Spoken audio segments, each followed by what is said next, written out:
NCERT class 9 science இருந்து describing motion around us topicல இருந்து 5th sum பண்ணலாம் பாருங்க. exercise a motor bike moving with the initial velocity 28 meter per second and constant acceleration stops after traveling 98 meter.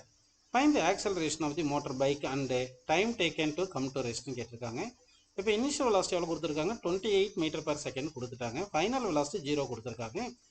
distance traveled before come to rest வந்து 98 மீட்டர்னு கொடுத்துருக்காங்க. இப்போ first acceleration கேட்குறாங்க, அடுத்த time கேட்குறாங்க. நம்ம என்ன ஃபார்முலா யூஸ் பண்ணலாம்னா v square minus u square equal to 2as formula இது யூஸ் பண்ணோம்னா இப்போ வந்து ஃபைனல் வெலாசிட்டி 0 வந்துடுது. அப்படின்னா a ஈக்குவல் என்ன வரும் சொல்லுங்க, மைனஸ் u ஸ்கொயர் பை இந்த 2s லெஃப்ட் சைடில் வந்துச்சுன்னா டிவைட் பை 2s வந்துடும்.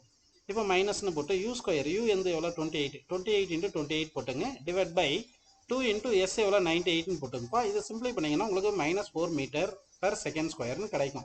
மைனஸ்ன்றது ஆப்போசிட் டைரக்ஷன் டு வெலாசிட்டி. அப்படின்னா ஆக்சலரேஷன் வந்து minus 4 metre per second square opposite direction to velocity அப்படின்னு நமக்கு ஆன்சர் கிடைக்கும். அடுத்து டைம் கண்டுபிடிக்கணும். டைமுக்கு என்ன ஃபார்முலா போடலாம், v equal to u plus 18 போட்டுட்டிங்கன்னா v equal to u plus 80 போட்டிங்கன்னா அப்போது u வந்து எவ்வளோ 28, v வந்து 0, ஆக்சலரேஷன் மைனஸ் 4 இன்ட்டு டைம் டீன்னு போட்டுருங்க. இந்த மைனஸ் 4t லெஃப்ட் சைடு கொண்டு வந்துருங்க. அப்போ 4t ஈக்குவல் டு 28ன்னு கிடைக்கும். அப்போது 4 ரைட் சைடு கொண்டு வந்துட்டிங்கன்னா t ஈக்குவல் என்ன வருது சொல்லுங்கள், 28/4 கிடைக்குதா. So that is equal to 7 வருது. 7 மீட்டர் per 7 வருது. 7 செகண்ட் கிடைக்குது.